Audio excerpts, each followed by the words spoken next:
with me.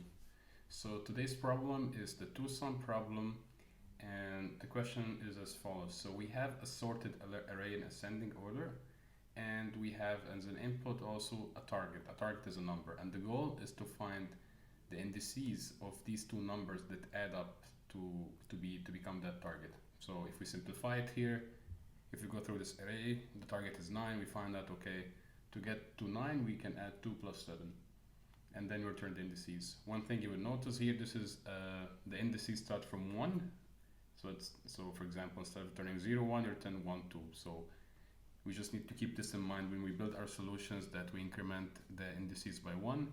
One also other thing in the question which is mentioned here is that we have always a solution, and it's always one solution. So this makes our life easy. We don't need to care too much about edge cases when there's no solution or there's multiple ones. Okay, so let's get to coding. So this is a very classic problem. The classic way to solve it, probably you thought of it, is to just go around and then have a hash map and add the number, and then you try to find out the difference between that number and the target. So for example, we get a hash map and we start by adding the first number, which is a 2, and then we say, okay, we need to find the difference, which is 9 minus 2 is 7, and we try to find 7. If the 7 exists in our hash map, then we return the indices. If not, then we don't have it.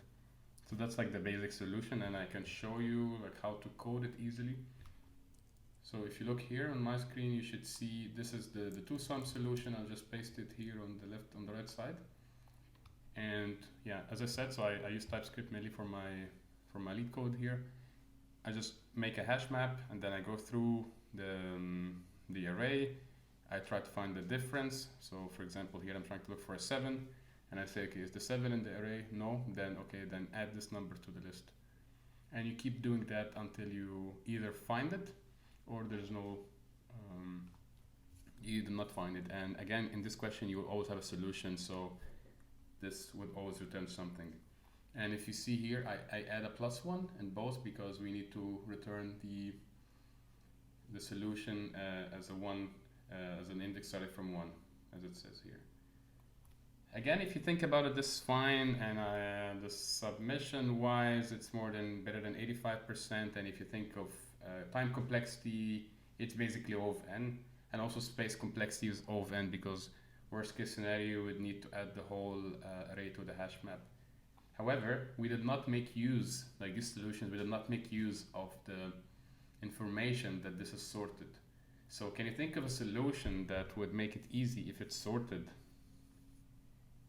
So what comes to my mind is that we can basically do the two-pointer solution. So because we know everything is sorted, we can start from left pointer at the most left and the right pointer at the most right, and then we add both and see if it's greater than the target or if it's less than the target.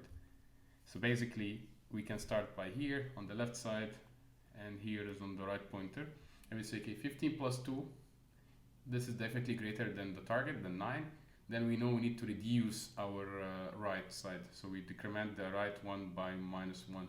Why we decrement the right one? Because on the right side we know it's the biggest number. So if we want to get a less sum, we have to go to the left, meaning that we have to decrement the right index.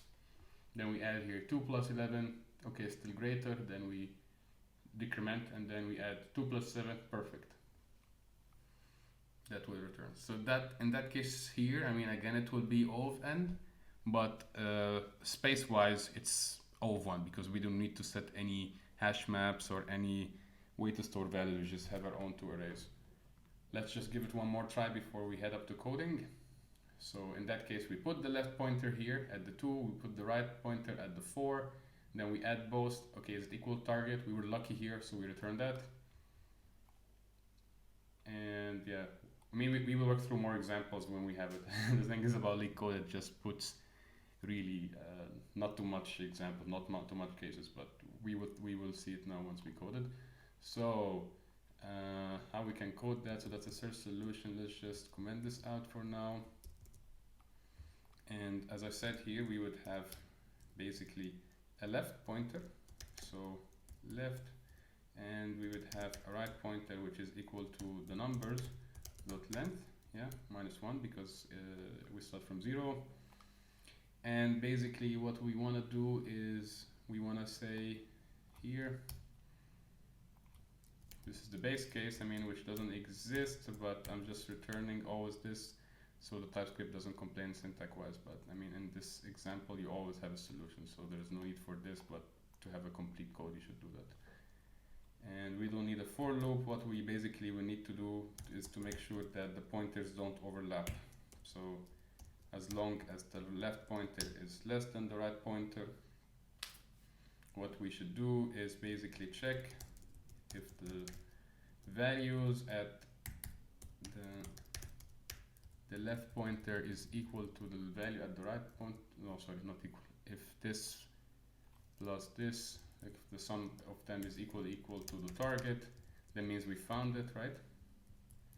And in that case we return the indices +1s, so L +1 and R +1, else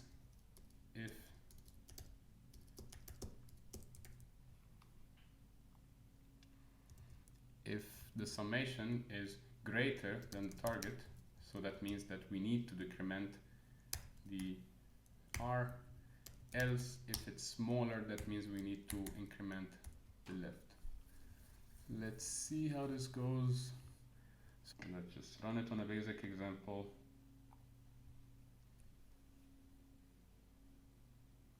Okay, let's run it on the 3 cases that we have in Leetcode here. It's fine. Submit. Yeah, that's the funny thing. You always get different runtime based on how many times you run the code. So if I submit again now, it will get more than 69. 97%. Isn't that great? So I hope this video was useful. If you found it useful, please let me know. If you need more explanation, I'll try to get my iPad next time and go through the solution in more details, but I think this one was pretty easy to grasp. I hope you enjoyed it, and see you then.